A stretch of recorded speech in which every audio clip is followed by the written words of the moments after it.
à toutes, bonjour à tous. Donc, je vous propose de faire un petit tour d'horizon de nos principaux investissements qui adressent, donc, comme l'a dit Monsieur le Président, le premier paquet de cibles, ceux de la performance de notre système d'assainissement et la performance environnementale. Donc c'est un volume financier de 2 milliards d'euros. 2 milliards d'euros d'abord pour améliorer et consolider la performance de notre système d'assainissement, cela a été dit, en termes de collecte de notre système, en termes d'élimination de l'azote et du phosphore, ce qu'on appelle les macropolluants, en termes d'efficience énergétique, il faut encore pousser l'autosuffisance, et on en reparlera certainement, mais également donc ouvrir je dirais le champ du micropolluant aujourd'hui que l'on ne traite pas sur nos usines et que demain il nous faudra traiter. 2 milliards d'euros aussi pour améliorer la performance environnementale, pour consolider le bon état de nos masses d'eau en Ile-de-France, mais aussi adresser des enjeux environnementaux que sont la limitation de l'empreinte carbone et de la promotion de la biodiversité.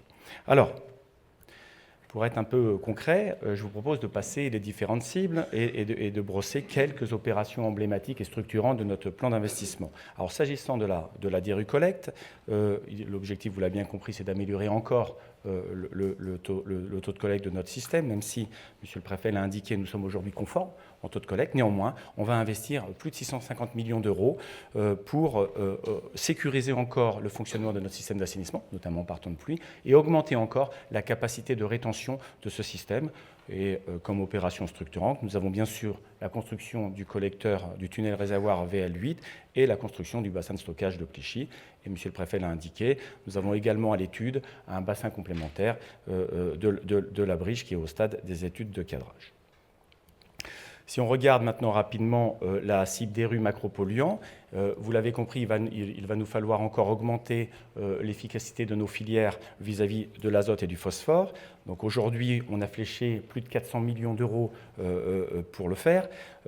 Gardons à l'esprit quand même que 10% de plus de performance en Ile-de-France, ce n'est pas simple du tout, puisque aujourd'hui nous avons un dimensionnement qui est calé par rapport aux objectifs de la DRU1, c'est-à-dire on est sur un dimensionnement de 70% d'abattement de l'azote. Eh bien, il va falloir augmenter tout cela. Alors, comme opération structurante, nous avons bien sûr la nouvelle décantation primaire qui a été mise en œuvre récemment, le chantier de la clarifloculation sur l'usine Seine-Aval qui est en cours, et nous avons des chantiers à l'étude, ce qu'on appelle, nous, dans notre jargon, le plan NGL, qui vise à étudier les options à mettre en œuvre sur Seine-Aval pour renforcer encore le traitement de l'azote sur cette usine. Et à ce stade, ce sont plus de 120 millions d'euros qui sont fléchés.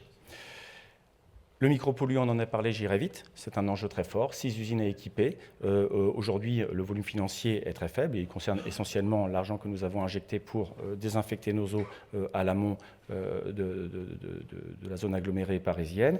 Et aujourd'hui, on étudie la chose, donc on a, j'irai de manière privilégiée, étudié le cas de Seine-Centre. On bénéficie de beaucoup de recul sur ces technos, puisqu'on a eu un large programme de recherche depuis plus de 15 ans qui nous permet d'avoir les idées claires.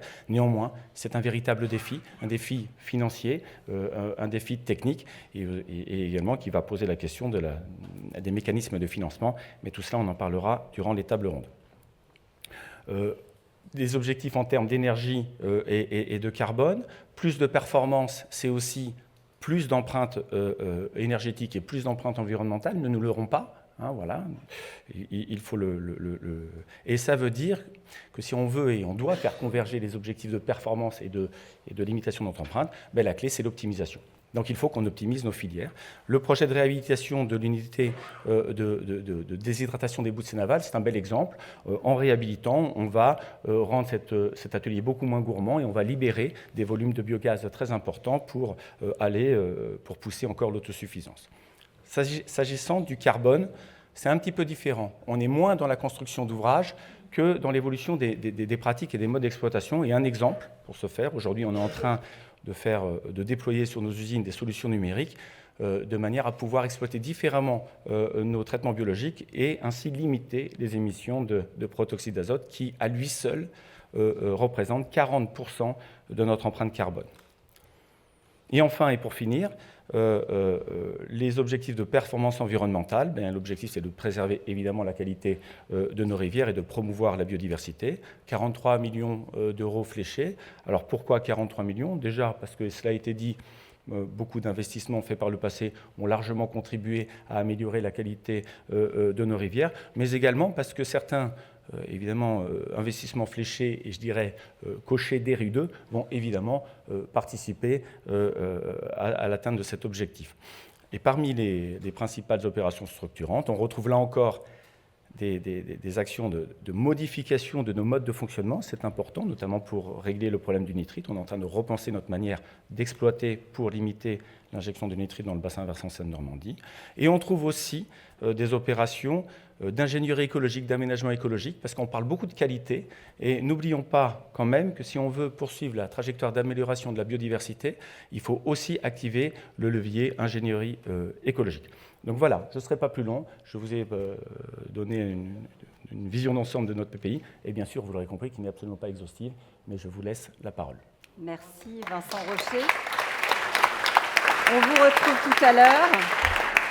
Alors, on vient de le voir, les sujets à traiter sont nombreux dans ce PPI. Il y a évidemment des priorités, mais on a bien compris qu'on a des nouvelles règles du jeu qui sont celles de la DRU2 qu'il va falloir respecter, appliquer, transposer avant cela, bien sûr.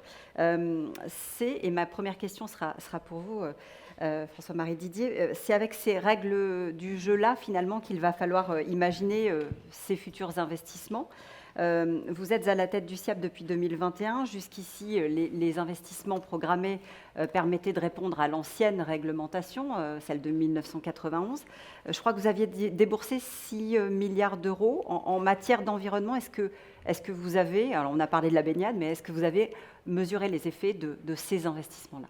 Alors, merci pour votre question. Elle me permet déjà de rendre hommage à mes prédécesseurs au SIAP, qui ont fait les bons choix il y a 30 ans. Effectivement, c'est 6 milliards d'euros qui ont été investis. On parle de la directive 4 sur l'eau, c'est la première grande directive. Elle date de 1991. C'est donc une législation assez récente. Et c'est vrai qu'en Ile-de-France, grâce au SIAP, qui a été créé il y a 50 ans, comme vous le savez, enfin tous dans la salle en tout cas,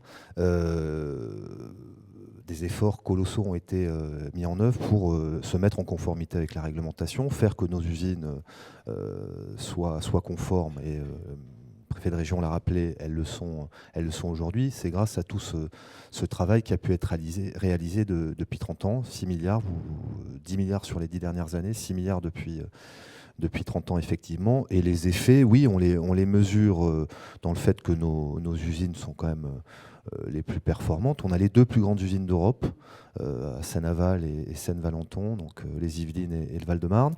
Les efforts, on les a vus encore cet été ou au moment des JO, avec une qualité de l'eau qui a été renforcée, aussi une biodiversité qui est réapparue dans nos fleuves et autour de nos fleuves, parce que j'aime bien prendre ce chiffre, c'est un chiffre marquant du nombre de poissons dans la Seine et dans la Marne, mais ça a été multiplié par 10, il n'y en avait quasiment plus il y a 50 ans. Et donc tous ces efforts, voilà, ça a été l'enjeu environnemental de la rivière. Voilà, donc on y est arrivé. Moi, je le redis, ça me permet de rendre hommage à l'action du SIAP qui est continue depuis 50 ans et qui continuera les 50 prochaines années, je le sais bien. C'est pas que je l'espère, c'est que je le sais. Donc quand on met de l'argent, effectivement, ça fonctionne et on en voit les effets. Ces chantiers, et je vais vous demander peut-être à tous de prendre chacun un micro, ces chantiers, c'est en partie, et vous l'avez souligné tout à l'heure, l'Agence de l'eau qui les a subventionnés. Il y a en l'état, Sandrine Rocard, des enseignements qui peuvent être utiles à tirer justement de la mise en œuvre de la fameuse DRU1 pour anticiper justement celle de la DRU2. Oui, merci. Bonjour à tous. Alors, effectivement, peut-être 2 mots pour caractériser un petit peu le bassin au regard de ces problématiques d'assainissement, parce que ça permettra de comprendre l'importance des investissements qu'il y a eu au titre de la DRU1 et qu'on a devant nous au titre de la DRU2. C'est un bassin qui est très urbanisé, industrialisé également, avec des industries qui se raccordent sur le système d'assainissement des collectivités, en partie, avec des cours d'eau qui ont plutôt des débits assez faibles en relatif. Donc un grand enjeu de pression démographique, de pression des rejets des stations d'épuration sur nos cours d'eau. Et donc, historiquement, l'assainissement a toujours eu une place très importante au sein du bassin, avec des investissements lourds qui se sont faits, au titre de la DRU1 notamment.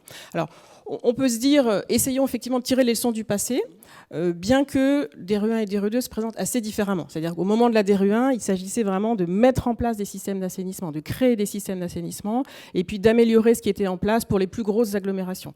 Là, avec la DRU2, on a une marge supplémentaire, mais les investissements de création de systèmes d'assainissement ne sont pas devant nous. Par contre, il va falloir moderniser lourdement les stations pour prendre en compte les traitements plus poussés sur l'azote, le phosphore, les micropolluants, la gestion du temps de pluie aussi, etc. Mais quand même, cette marge supplémentaire, elle donnera lieu sans doute à des investissements de même ordre de grandeur que ce qu'on a connu sur la DRU1.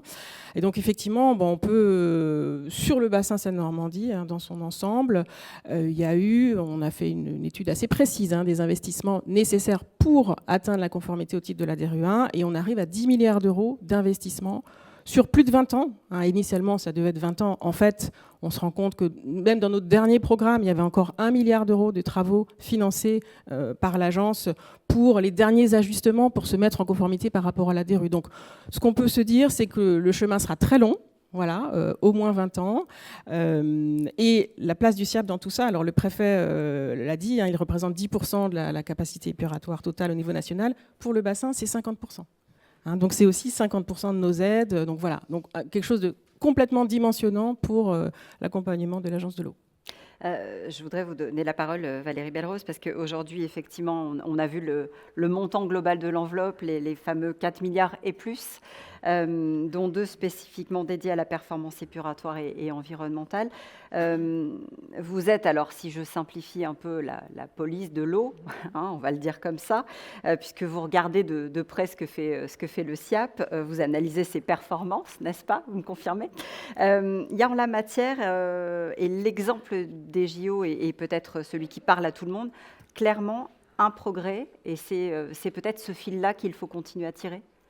Oui. Alors le SIAP, le préfet l'a dit et on le reconnaît, la contribution des usines du SIAP à la réussite des JO et des baignades en héritage qui sont pérennes, parce qu'il y avait 2024, mais il y a eu 2025 et toutes les années suivantes. Les collectivités sont très motivées pour permettre aux Franciliens de se baigner, donc ça c'est une grande réussite. Et ça c'est la partie visible de l'iceberg. Voilà, c'est la partie visible. L'amélioration du milieu permet aux gens de se baigner, mais l'amélioration du milieu est un objectif en soi, porté par la directive 4 sur l'eau, que l'administration porte là où les gens ont envie de se baigner, mais aussi ailleurs. Pas que aux endroits des baignades. Et donc on a eu des gros progrès, notamment sur toute la partie vraiment amont et centrale de l'agglomération parisienne. Il reste aujourd'hui des points de fragilité qui se ressentent surtout à l'aval de l'agglomération. On l'a dit tout à l'heure, alors toutes les usines cette année sont en conformité, mais il faut avoir conscience que l'usine d'Achères, elle rejette des gros volumes proportionnellement à la capacité du milieu récepteur. Le débit de la Seine à cet endroit-là, il est ce qu'il est, il est soutenu par les Grands Lacs, mais il n'est pas non plus énorme. Et donc, il y a un enjeu à... quand on est en temps sec, tout se passe très bien. Par contre, dans certains... Soit quand on a des incidents ou des chômages, soit quand on est en temps de pluie, on peut avoir un impact sur le milieu récepteur avec des déficits d'oxygénation pour les poissons. Il y a encore des performances à améliorer pour que, dans la durée, les masses d'eau à l'aval, que les Normands, ils ont le droit d'avoir une Seine qui arrive chez eux, qui a tout à fait une qualité aussi bien que les Parisiens quand ils se baignent dans les sites parisiens ou en Val-de-Marne. Voilà. Thierry Burlot, je voudrais que vous preniez votre micro parce que c'est vrai que les exigences de la DRU1 ont permis une amélioration clairement de la qualité de l'eau et on le voit, on vient d'en parler. On a commencé à parler des points qui fâchent ou qui en tout cas restent à améliorer. Il y a néanmoins des choses qui sont plutôt positives. Je pense aux mesures sur le phosphore, le nitrate. Il y a eu des évolutions. Ah oui, clairement. D'abord, merci, Monsieur le Président, de m'avoir convié à vos travaux. Alors moi, je suis du bassin Loire-Bretagne, donc un bassin plus rural, plus agricole. Et c'est vrai que je suis très impressionné par les chiffres que j'entends là ce matin. Je vous vois noter depuis tout à l'heure, avec beaucoup d'intérêt. Non, mais ça donne aussi la vraie dimension au sujet qui nous est posé. C'est-à-dire ce que vous vivez aujourd'hui, on le vivra demain, évidemment. Moi, ce que je constate, d'abord, il y a une vraie volonté politique. Il y a une histoire, ça a été dit, 50 ans de coopération, de mutualisation. Et ça paraît rien, mais ça permet d'aller plus vite et plus loin, ensemble. Vous l'avez dit, Monsieur le Président, mais c'est important de le redire. Les choix techniques, on sait faire. Tout ce qui a été annoncé ce matin par Monsieur le Directeur, on sait faire. On sait faire cette transition environnementale. Et ça, c'est quand même très, très rassurant, on va dire. Bon, maintenant, on voit la montagne d'investissement qui nous est posée. Alors moi, je pense qu'il va falloir aussi qu'on soit réaliste et qu'on soit capable aussi de prioriser en fonction des objectifs qu'on se donne et de l'amélioration qui est attendue. Moi, si je vous parle de l'azote, par exemple, et du phosphore, je peux vous parler de la Bretagne, que je connais bien. 80% de l'azote qu'on retrouve dans la rivière en Bretagne est de l'azote agricole. Donc, il ne faudrait quand même pas se tromper de cible non plus. Et faire payer des investissements très coûteux à des collectivités pour une efficacité qui serait à évaluer. Bon. Moi, je pense aujourd'hui, et quand on veut, on peut, et même en Bretagne, vous voyez, on est sorti des contentieux européens sur les nitrates. Donc, avec les agriculteurs et pas contre eux. Donc, on sait faire. Donc, quand on veut, quand on se met en dynamique de résultats et de progrès, on peut y arriver. Moi, ce que je voudrais vous dire ce matin, c'est finalement l'aspect financier. Vous m'avez demandé d'intervenir, Monsieur le Président, au titre du Cercle français sur l'eau, qui vient de mener une étude sur le coût de le financement de la politique publique de l'eau en France. Et ça, c'est intéressant, parce que finalement, l'histoire de l'eau potable en France, c'est l'histoire du financement de l'eau en France, c'est l'histoire de l'eau potable. Parce que je vous rappelle que les redevances sont calculées sur les facturations de tout à chacun.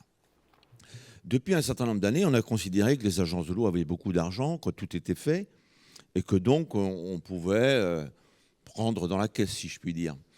On nous a demandé de payer la biodiversité, on nous a demandé de payer les mesures agri-environnementales et climatiques en lieu et place du ministère de l'Agriculture. Enfin bref, aujourd'hui, on se rend compte que non seulement face au dérèglement climatique, les problèmes du petit cycle de l'eau ne sont pas clos et que les investissements vont être gigantesques. Et on s'aperçoit en plus qu'avec le dérèglement climatique, les choses vont s'aggraver, comme vous l'avez fort bien dit. Et on nous demande en plus de financer le grand cycle de l'eau. Tout ceci avec la même recette qui se base sur les redevances. Et là, ça ne peut plus tenir. Donc je pense qu'il est temps qu'on réfléchisse collectivement à préserver l'argent du petit cycle pour la DRU2 notamment. Et vous montrez ici aujourd'hui que les investissements sont considérables et c'est quand même le consommateur qui paye. Et il faut qu'on réfléchisse, notamment pour ce qu'on a dit tout à l'heure, à savoir les micropolluants, oui, à des recettes supplémentaires. Alors justement, puisqu'il y a de l'argent dans les caisses, si j'ai bien compris, hein, je vais vous passer la parole, Sandrine Rocard. Non, mais sans plaisanter, dans les grosses agglomérations, je crois que un des sujets qui reste important, et vous avez commencé à en parler, c'est celui du phosphore, de l'azote. Ça, c'est là-dessus qu'il va falloir que les efforts portent avant de porter sur les micropolluants notamment. Alors, je dirais pas avant de porter. Si on essaie de voir les gros volumes financiers qui sont devant nous pour mettre en œuvre la DRU2, moi j'identifie deux gros postes. Il y a effectivement le fait que le traitement de l'azote et du phosphore doit être plus poussé. Alors, le sujet est surtout autour de l'azote plus que du phosphore. Alors, on s'est essayé un petit exercice pour voir ce que ça pourrait donner sur le bassin, alors qui vaut ce qu'il vaut. Hein, mais en fait, il y a des obligations pour toutes les agglomérations de plus de 10 000 habitants qui sont en zone sensible à l'eutrophisation, mais ça c'est tout le bassin Seine-Normandie, donc c'est assez vite vu, de s'équiper pour le traitement de l'azote et du phosphore. Donc ça c'est fait. Au sein du bassin, je pense qu'on est tout à fait conforme du point de vue des équipements qui sont en place. Après, il y a ces exigences qui sont plus fortes, hein, monsieur Rocher l'a dit, sur le traitement l'abattement de l'azote et du phosphore. Et si on regarde les données de fonctionnement aujourd'hui des stations d'épuration du bassin, on se rend compte qu'aucune ne pourra respecter à la fois les exigences sur l'azote et le phosphore telles qu'elles sont dans la DRU2. Donc ça aura un double impact sur la conduite, sur l'exploitation, sur les coûts d'exploitation, la conduite plus intensive, je dirais, des traitements, plus de réactifs, plus d'énergie utilisée, etc. Donc ça, on imagine que ça pourrait augmenter de 30 à 50% les coûts d'exploitation des stations. Et puis ça aura un impact en termes d'investissement parce que pour certaines stations, les ouvrages en place ne suffiront pas. Il faudra des nouvelles files de traitement ou une modernisation un peu lourde des installations. Et donc, en prenant une hypothèse que à peu près 60% des stations devraient faire des investissements supplémentaires et que, en ayant des références techniques qui sont des coûts unitaires finalement de ce que coûtent ces modernisations, on en a beaucoup puisqu'on a beaucoup aidé par le passé ce type d'installation. On imagine qu'il pourrait y avoir jusqu'à 1,6 milliard d'euros. Alors voilà, ça vaut ce que ça vaut, mais on doit mouiller 1,6 milliard d'euros d'investissement juste sur cette partie-là. Et on sait dire quelle est la proportion des infrastructures qu'il faudrait modifier? Non, à l'heure actuelle, non. Non, bien sûr que non. À l'heure actuelle, non. Ce qu'il faut faire, c'est un état des lieux du fonctionnement des stations, comparer les performances actuelles avec les performances qu'on attend à terme et voir comment les investissements se feront. Mais de toute façon, ça, c'est un chantier national. Alors, ça devra être fait bassin par bassin, mais aussi au niveau national, puisque la DRU, en plus, a des échéances. Il y a une trajectoire pour atteindre tous ces traitements à une échéance donnée, donc en 2039 ou en 2045, mais avec des échéances intermédiaires, avec un pourcentage de stations qui devront respecter ces performances. Et on a bien compris que l'exemple du bassin francilien est évidemment un exemple moteur, un exemple leader. Oui, alors je ne sais pas s'il faut le citer en exemple, mais en tout cas, la contribution du bassin sera extrêmement significative. Et donc, dans la programmation nationale qui sera faite des investissements, la place du SIAP est majeure. Je vous invite à réagir. On est dans un échange, donc n'hésitez pas si vous voulez rajouter quelque chose, François-Marie Didier. Non, déjà dire que l'Adriat, on ne la considère pas comme la police au SIAP, c'est notre partenaire. C'est important parce que on met en place C'était un petit on les appelle comme ça, mais c'est vrai que c'est la police de l'eau. Mais nous, on les considère comme des partenaires. Je tenais à le dire parce que on a lancé un grand plan d'action en matière de sécurité sur toutes nos installations. On a commencé par les Yvelines, à la demande du préfet des Yvelines, il y a quelques mois. On va le faire sur l'ensemble de nos usines. Et ce plan d'action, il est bâti avec l'Adriat. Je tiens à le dire parce que c'est aussi une nouveauté de travailler de cette façon. Donc on espère, on le sait, que l'Adriat nous considère aussi comme un partenaire. Voilà. Et pour compléter les propos de Monsieur le Président, on est non seulement police de l'eau, mais aussi police des installations classées, les installations industrielles. Donc on leur demande plein de comptes sur plein de sujets.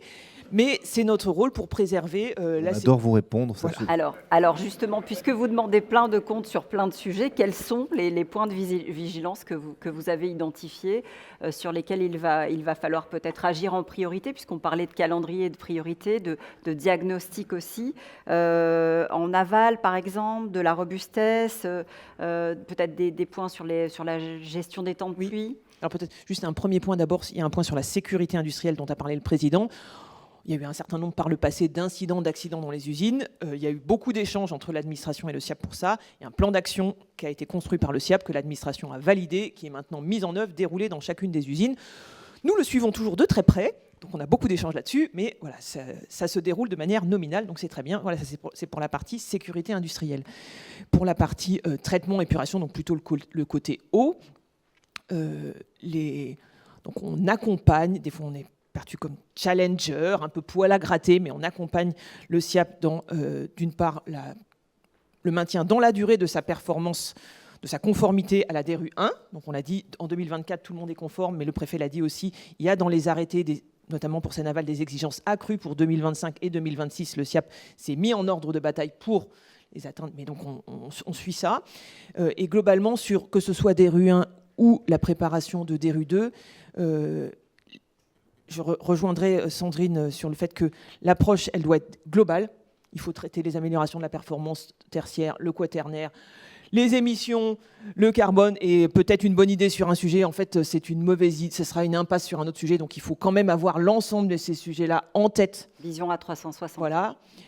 On a un autre point d'attention où on y revient régulièrement à la Adriat. Peut-être on paraît un peu monomaniaque, mais enfin, c'est un point sur la capacité du SIAP à programmer toutes ces interventions d'amélioration de ces infrastructures et de maintenance, de renouvellement de ces infrastructures actuelles qui, pour certaines, vieillissent, et la capacité en même temps, au quotidien, à avoir une performance d'assainissement pour l'agglomération qui soit satisfaisante. C'est comme quand on dit pendant le chantier, la vente continue.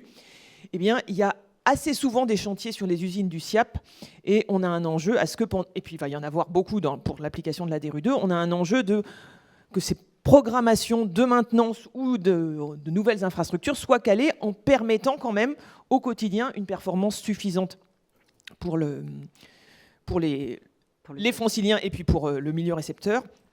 Et puis le dernier point sur lequel peut-être on était moins présent à la DRIAD par le passé, mais on est à la disposition du SIAP pour travailler avec eux, et c'est l'objet de la réunion d'aujourd'hui, le président l'a dit, c'est un sujet collectif.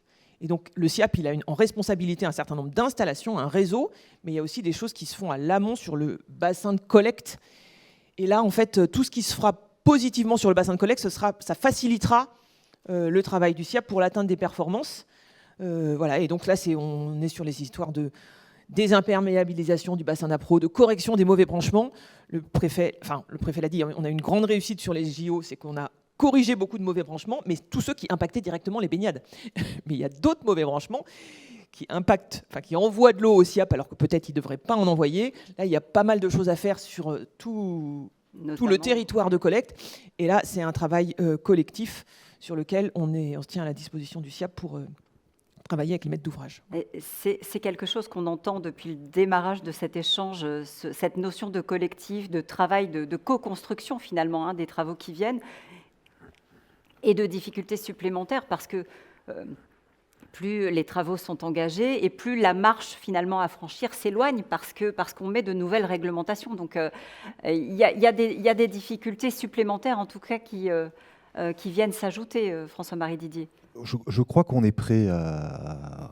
Alors ça va être... Le chemin est long, il y a beaucoup de choses à faire, mais elles sont présentes dans la salle, on compte là-dessus sur les entreprises. C'est eux qui construisent nos usines, c'est eux qui font nos travaux. Donc je prends le point, mais c'est pour vous, messieurs les présidents et directeurs d'entreprise. Non, évidemment, je crois qu'on y arrivera.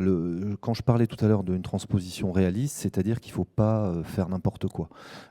Sandrine Rocard l'a dit, on va demain nous demander d'être plus performants, donc ça veut dire qu'on va consommer davantage d'énergie, et en même temps on nous demande d'être autosuffisant en 2045.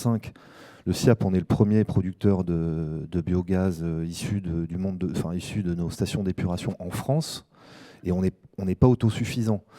Et on n'y arrivera pas en fait, parce qu'on ne pourra pas en produire davantage, ça va être très compliqué. Donc là aussi, on aura besoin, dans un travail collectif, que demain, nos nouvelles installations, elles consomment moins d'énergie. Et donc ça, c'est pas nous qui allons le faire, on va le demander dans les marchés que nous allons transposer. Donc il faut aussi que nos entreprises le sachent pour qu'elles mettent en place des systèmes de recherche, de développement qui nous permettront de cocher toutes les cases de la DRU2 et de réaliser ce qui doit être fait. Le préfet de région l'a dit en introduction, le SIAP doit être la locomotive, le moteur, le leader. On est tout à fait capable de le faire, mais tout ça, on ne peut pas le faire tout seul. Et donc, on doit aussi expliquer à l'agence de l'eau, voilà, nous, on a besoin de subventions là-dessus et peut-être avoir des dérogations parfois. Et Sandrine Rocard est aussi une personne d'action et de dialogue, puisque c'est mon maître mot ce matin. Donc on arrive à discuter sur tous les enjeux. Et donc on essaie de se comprendre, mais on doit aussi pouvoir expliquer à nos entreprises, écoutez, voilà, nous, notre priorité, c'est celle-là, ils doivent l'entendre et nous dire, ça on pourra faire, ça on pourra pas faire, et être dans ces échanges-là. Voilà. Donc on a aussi clairement un sujet de financement. Thierry Burlot, alors vous avez déjà commencé à l'évoquer en parlant du petit cycle et du grand cycle de l'eau. Je pense que c'est aussi ça qui est derrière, c'est qu'est-ce qu'on finance et comment on le finance. Oui, encore une fois, moi je veux vraiment vous féliciter parce qu'il faut insister sur le collectif. On a besoin de l'État, on a besoin d'agences, on a besoin de collectivités, d'entreprises. Et tout ça, vous l'avez ici. Et ça, c'est un point extrêmement fort. Maintenant, il faut réussir le pari. Et réussir le pari, c'est aussi être en capacité de financer tout cela. Et lorsque j'ai dit qu'on avait fragilisé les agences de l'eau, on est en train de les fragiliser. Et ça devrait tous nous inquiéter. Et aujourd'hui, on doit faire face à des nouveaux polluants, si je puis dire. On parle de PFAS, on parle de tous ces sujets-là. Est-ce que c'est à l'eau potable de payer les conséquences de ces mauvais usages, si je puis dire? Ou à l'assainissement, bien sûr. Hein. Je ne crois pas. Je ne crois pas. Donc aujourd'hui, il faut essayer d'imaginer de nouveaux systèmes. Et la responsabilité élargie des producteurs, par exemple, peut être une vraie réponse. Ouais. C'est prévu dans la Oui. DRU2. Hein. Tout à fait. Il y a effectivement, c'est prévoit que la cible est que cette responsabilité élargie des producteurs finance 80% des traitements des micropolluants. C'est quelque chose qui est complètement à construire. Et donc, dans les groupes de travail nationaux qui travaillent, peut-être pas aujourd'hui, mais en ce moment, cette année, il y a toute une thématique consacrée à cette responsabilité élargie des producteurs. C'est prévu, mais pour l'instant, il y a une levée de bouclier, si j'ai bien compris. Les producteurs, les industriels producteurs des molécules en question, aujourd'hui ne sont pas sollicités pour contribuer. Pollueur-payeur. Donc ils voient le sujet d'un œil différent d'une autre. L'argument étant de dire qu'il n'y a pas que les polluants issus de l'industrie pharmaceutique et cosmétique qui génèrent des micropolluants, mais d'autres industries aussi. Ouais. Il faudra expliquer aux Français que leur facture d'eau va être multipliée par 2. Si on n'a pas ce système, si ce système n'est pas mis en place. Donc, dans le contexte politique actuel, dans l'augmentation des taxes, quelles qu'elles soient, il n'y a pas de solution miracle en fait. Donc, soit on l'explique, et donc on doit. C'est pour ça que moi, la question d'être autosuffisant en énergie, je pense que c'est pas un sujet pour le monde de l'assainissement. Nous, on produit de l'énergie, mais pour notre propre consommation. On ne va pas remplacer une centrale nucléaire ou je ne sais quoi. Donc ça, moi, c'est un sujet c'est celui que je trouve le moins réalisable. Sur le phosphore, sur l'azote, sur le traitement, on y arrivera. On saura rajouter un process sur nos usines, ça j'y crois. Mais ce sujet d'énergie, qui est un sujet quand même très compliqué depuis quelques années pour les Français, qui ont vu aussi leur facture d'énergie augmenter, il ne faut pas le prendre à la légère. Et donc mettre en place une taxe pollueur-payeur, comme dans le monde des déchets avec la REP, on voit que c'est quand même compliqué dans le monde des déchets. Donc y arriver sur le monde de l'eau, tout le monde se dira c'est pas moi. Sauf que le SIAP, nous, on est l'exutoire de tout ça. Et donc, in fine, c'est nous qui devrons assumer le fait que quand on rejette de l'eau, il n'y a plus de PFAS ou de micropolluants ou de microplastiques ou je ne sais quoi. C'est ce que j'appelle de mes voeux. Mais il faut pouvoir le financer et que ce soit acceptable par les Français. Thierry Burlot. Oui, juste pour compléter, pour dire que le Premier ministre, on a du mal à suivre en ce moment, mais nos premiers ministres avaient engagé une réflexion sur une grande conférence nationale sur l'eau. Je crois qu'il faut s'en saisir. Et moi, je lance un appel au SIAP pour participer à ces travaux parce que c'est important qu'on puisse faire des propositions sur le financement de la politique publique de l'eau en France. Ça tombe bien, je crois que c'est la semaine prochaine. Oui, c'est la semaine prochaine pour le bassin. Voilà. Et je pense que c'est très important qu'on réfléchisse collectivement. Il y a, pour moi, à sauvegarder le financement du petit cycle, qui doit servir en priorité à l'eau potable et à l'assainissement. Et pour le grand cycle, il faut imaginer des mécanismes nouveaux. Je pense que la responsabilité élargie des producteurs pour un certain nombre de produits, c'est une bonne réponse. Mais je souhaiterais, moi, que ça soit organisé par les pouvoirs publics et notamment concentré par les agences de l'eau, qui sont quand même des opérateurs reconnus aujourd'hui en France. Je pense aussi qu'il faut qu'on soit attentif à ce qui se passe à l'Europe. La France est très mauvais élève sur le sujet. On est incapable d'aller chercher de l'argent à l'Union européenne. Incapable. Aujourd'hui, ça représente moins de 1% des contributions financières de la politique publique de l'eau en France, en comprenant les ultramarins.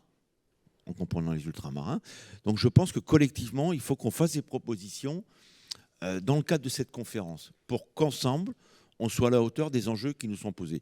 Et je suis d'accord avec vous, Monsieur le Président, le prix de l'eau en France mérite une vraie interrogation de notre part à tous. Parce que quand on compare le prix de l'eau à un abonnement Netflix ou je ne sais quoi, on doit quand même se poser un certain nombre de questions.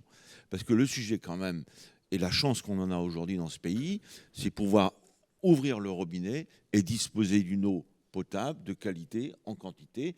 Et ça, c'est quand même un sacré pari. Et je ne suis pas sûr qu'on soit à la hauteur du prix de l'eau aujourd'hui tel qu'il est pratiqué dans notre pays. Je vois le temps filer. Je voudrais vous interroger tous sur un point que vous avez commencé à soulever, Sandrine Rocard, c'est le calendrier. Parce qu'on a des échéances assez lointaines, mais il va falloir transposer rapidement, il va falloir agir. Donc ce calendrier, par quel bout on le prend, si j'ose dire, pour que tout le monde soit en face et que ce travail collectif dont vient de parler Thierry Burlot, il puisse se faire. Bien, commencer à répondre. Il y a une question de méthode. Il faut se mettre autour de la table, faire un état des lieux de nos capacités épuratoires, leurs performances aujourd'hui. Et puis après, se dire comment programmer les travaux. Parce qu'il s'agit de ça. Donc ça va être sur 20 ans, au moins 20 ans. Avec des critères de priorisation à se donner, à discuter aussi. Les critères en soi sont importants. Il me semble que l'un des premiers critères, ça va être l'effet de tous ces travaux qu'on va programmer, enfin que les collectivités vont programmer sur le milieu naturel. C'est quand même pour ça qu'on fait tout ça initialement. Mais il faudra prendre en compte aussi la capacité technique, la capacité financière des collectivités qui devront mettre en œuvre tout ça. Voilà, donc un gros point de méthode et un vaste programme qui est devant nous et qui sera orchestré au niveau national, mais avec un travail par bassin important à faire. Et puis sur le calendrier, la directive pose un certain nombre, pour certains objectifs, un calendrier avec tant de stations, un pourcentage de stations qui doivent être à l'heure à telle date, à telle date, à telle date. Bon, le SIAP, c'est que 6 stations, mais c'est 6 stations majeures. Il faut qu'elles s'insèrent dans ce calendrier national. Et puis, il y a peut-être certains sujets comme le SIAP, c'est quand même le SIAP et les entreprises qui travaillent pour lui, c'est beaucoup d'ingénierie. Il y a peut-être certains sujets sur lesquels le SIAP peut expérimenter, innover, tester des sujets qui serviront ensuite dans ces autres usines et dans les usines du bassin et de faire un POC en voilà, c'est ça. Et donc probablement c'est plus facile pour une structure telle que le SIAP d'innover sur certains sujets qu'une petite station. Pour autant, des fois, quand on est plus gros, les sujets sont plus compliqués. Mais on pourrait légitimement attendre du SIAP qu'il innove sur certains sujets, que du coup il ne les passe pas en 2044 parce que les autres n'auront pas le temps de les appliquer. Mais voilà, il faut un calendrier qu'on se partage les critères, qu'on se partage sur mesure aussi pour le SIAP. Tout à fait. Ouais. Par son statut un peu particulier. Tout à fait. Le préfet l'a dit, si le SIAP réussit, le bassin Seine-Normandie réussira, la France réussira. Si le SIAP se plante, le bassin Seine-Normandie se plantera, la France se plantera. Voilà, donc on est tous dans le même bateau. Grosse pression du coup, François-Marie Didier. Non, mais je le redis, on y arrivera. C'est vraiment l'objectif de cette matinée. On va démontrer qu'on saura travailler ensemble. On l'a démontré par le passé. Donc je n'ai pas vraiment d'inquiétude là-dessus, mais il faut qu'on soit réaliste. Et pour ça, il faut se mettre autour d'une table. Et c'est ce qui est prévu avec ces conférences, qui ont pris un peu de temps. Mais bon, le calendrier politique a perturbé les choses. Voilà, cette question de gouvernance de l'eau, c'est un point vraiment majeur. La gouvernance, financement, c'est... Voilà. La technique, très franchement, on y arrivera. On est les meilleurs en France, depuis 150 ans en matière d'eau. Voilà. Peut-être un tout petit point supplémentaire. Il y a un intérêt peut-être pour certaines collectivités à anticiper les choses au maximum et faire attention à bien lisser les investissements sur ces 20 ans, qu'on ne se retrouve pas avec un pic d'investissement à un moment pour lequel l'Agence de l'eau aura peut-être du mal à suivre, parce que ce sera quand même le principal financeur de tout ça. Et donc essayer d'anticiper. Alors nous, dans le cadre de notre 12e programme d'intervention 2025-2030, pour l'instant, on ne finance évidemment pas d'action au titre de la DRU2, mais dès la révision à mi-parcours, on se mettra en position de éventuellement financer avec des taux intéressants les premières collectivités qui partiront, qui investiront. Enfin voilà, il y a un enjeu, me semble-t-il, à bien lisser les investissements et anticiper autant que possible. Thierry Burlot, et ce sera le mot de la fin avant de prendre les questions. Un micro va circuler. Oui, moi je partage évidemment tout ce qui a été dit là. Mais je voudrais rajouter un point, c'est qu'on va sortir un l'état des masses d'eau là dans quelques semaines. Et il n'est pas bon. Pour la première fois, on va reculer. Donc il va falloir expliquer qu'on doit mettre beaucoup d'argent, qu'on a déjà mis beaucoup d'argent et que l'efficacité n'est pas au rendez-vous. Tout simplement parce qu'on rajoute des paramètres. Bon. Et donc ça, c'est difficile à expliquer à nos concitoyens. Donc, je pense que ça aussi, ça passe par du collectif dans l'explication. Parce que si on engage la polémique là-dessus, on est sûr qu'on va tous aller à l'échec. Voilà. Et la deuxième chose que je voudrais dire, c'est, moi, je crois beaucoup dans le contrat de confiance avec les territoires. Je crois beaucoup dans ça. et on contractualise ensemble avec la Banque des Territoires, avec l'Agence de l'eau, avec la région, avec le département, enfin avec le maximum de partenaires pour que collectivement on avance. Merci beaucoup. Merci. Ne bougez pas. On va, si vous le voulez bien, prendre une série de questions pendant les 10 minutes qui viennent. Je suppose qu'il y en a dans la salle. Je vois déjà des mains se lever. Monsieur devant, si on peut faire passer un micro, je vais vous demander à chaque fois de vous lever, de vous présenter une fois que vous aurez le micro en main. Monsieur au deuxième rang. Merci. Oui, bonjour à tous. Stéphane Sodo, moi je travaille dans le monde du financement des PME, ETI, dans le monde de l'énergie et de l'environnement. D'ailleurs, en tant que non-spécialiste, je voudrais vous remercier au nom de tous les non-spécialistes, parce que vous avez parlé de pédagogie et c'est assez réussi. J'ai presque tout compris, presque. Et en tant que non-spécialiste, je vais vous poser une question un peu société civile, mais vous l'avez tous un peu dit en filigrane, la situation politique n'est pas très stable. Il y a des échéances politiques qui arrivent, les municipales et la présidentielle. Et donc, comment ce plan, qui, d'un œil de non-spécialiste, semble performant, ambitieux, tient le cap voilà, dans les actualités à venir? Je crois que la question est pour vous, François. Bon, clairement, en gros, est-ce que ce qu'on présente là, ça se fera? Je crois que, quelle que soit la situation politique, le SIAP continuera. Mes prédécesseurs n'étaient pas... Enfin, moi, vous le savez, je suis élu. C'est toute la particularité du SIAP. On est à la fois une collectivité, un service public et une industrie. Bon. Et à la tête du SIAP, il y a un élu. Mon prédécesseur n'avait pas la même couleur politique que moi, et pourtant le SIAP a continué. Et donc ça, je dis, il n'y a pas d'inquiétude. Je le disais avec un trait d'humour dans mon discours tout à l'heure d'introduction. Il n'y a pas de station d'épuration de droite ou de gauche. Voilà, on a en tout cas des réglementations à respecter, une police de l'eau très exigeante, même si nous les considérons comme des partenaires. Et donc tous ces investissements, ils ont quand même été préparés par une administration, des ingénieurs qui connaissent cette belle maison qu'est le SIAP. Et donc ces investissements, ils se feront. Et je vais même vous dire, avec la DRU2, on va devoir peut-être arbitrer certains ou en faire d'autres, en rajouter.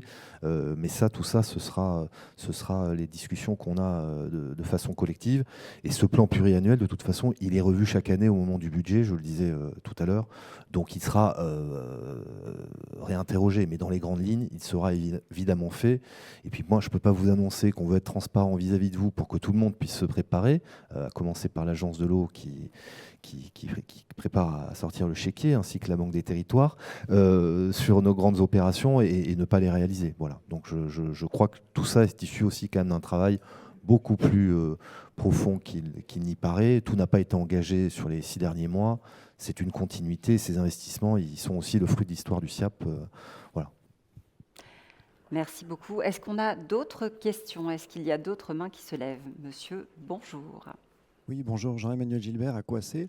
Donc c'est une question, j'ai bien compris qu'au niveau du programme d'investissement, ça portait beaucoup, et c'est normal, on est invité par le SIAP ce matin, sur la partie traitement en fait, donc un peu les conséquences. Mais d'un point de vue politique, et éventuellement même de la part du SIAP, y a-t-il aussi des actions sur des actions sur les causes racines, c'est-à-dire à la fois réduire les micropolluants notamment, mais ça peut être aussi les charges, par exemple, d'azote et de phosphore, au niveau des usagers. Alors pas simplement la population générale, mais des usagers qui peuvent être professionnels. On peut penser à des hôpitaux, des choses comme ça. Est-ce que ça, c'est une stratégie aussi pour aller voir un peu plus loin par rapport à la protection des milieux naturels? Et on a vu effectivement que les masses d'eau, pour le moment, c'est en train de se dégrader. Quels sont les plans et les stratégies en fait sur l'action sur les causes racines, c'est-à-dire en fait au niveau des émetteurs? Oui, Thierry Burlot, vous disiez, je crois, dans les discussions qu'on a eues précédemment, finalement, nos fleuves sont les marqueurs de nos dysfonctionnements et la nature nous rend ce qu'on lui donne. Hein, donc, complètement, il faut parce agir en amont. que quand il pleut encore, l'eau, elle est de qualité.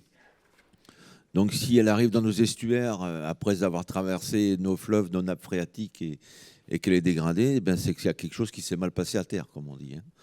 Donc oui, c'est vrai que... Donc ce travail, effectivement, il est nécessaire. Mais c'est ce qui me rend optimiste, parce qu'on se rend compte quand même que quand on investit sur ces sujets, on a des résultats. Maintenant, il faut essayer c'était un peu le début de mon propos tout à l'heure, de faire de l'efficacité financière et de l'efficacité environnementale en même temps. C'est tout le défi. Et on sait faire des choses. Et l'eau, vous voyez, c'est une question d'équilibre. On peut faire la guerre autour de l'eau. Mais on peut faire la paix aussi. Avec nos agriculteurs, avec nos industriels, avec nos collectivités.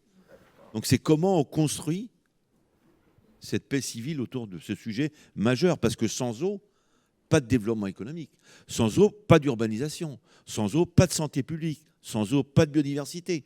Donc c'est un bien commun qu'il nous faut absolument préserver et gérer collectivement. Monsieur, prenez l'exemple, Valérie Belle-Rose, des hôpitaux, par exemple. Effectivement, le SIAP peut faire tous les efforts. Si les efforts ne sont pas faits en amont, si les efforts ne portent pas sur tous les points de vigilance, finalement, voilà, c'est un coup d'épée dans l'eau. Pas complètement quand même, mais on essaye de... plus on le traite à l'amont, moins, enfin, à la source, moins le SIAP moins on aura a le traité à la... Alors en fait, on a certaines installations qui rejettent des produits particuliers ou en quantité plus importante qui, elles, sont soumises à des normes environnementales. Je dis, c'est notre haute casquette de police des installations industrielles. Quand vous êtes dans certains seuils, vous avez aussi des gros dossiers à produire pour montrer que vous gérez correctement vos rejets. Donc ça, c'est... Et voilà, ce n'est pas le public qui est dans la salle aujourd'hui, mais je pense qu'il serait là, il ne nous dirait pas que les normes environnementales vont à la baisse, elles sont plutôt croissantes et il y a régulièrement de nouvelles molécules qui sont suivies, voilà, des exigences croissantes. Après, au-delà de ces installations qui sont suivies parce qu'elles sont des grosses ou elles rejettent des produits particuliers, il y a tous les usages industriels, de la santé, de nous, tout un chacun. Et là, c'est plutôt des actions de... Alors, il y a certains produits qui deviennent interdits, là, mais pour les produits qui sont autorisés, là, c'est plutôt de la sensibilisation des usages. Est-ce que quand vous avez l'habitude d'utiliser un produit dans lequel il y a telle molécule dont on sait qu'on la retrouve après dans les stations d'épuration et même qu'on la retrouve dans les cours d'eau, est-ce qu'on a une alternative avec un produit qui rendrait l'usage attendu, mais qui aurait un profil environnemental ou éco-toxicologique plus avantageux. Et donc là, c'est un travail de long terme dans chaque filière, j'allais dire industrielle, économique, y compris auprès du grand public. Ouais, c'est de la pédagogie, en voilà. fait.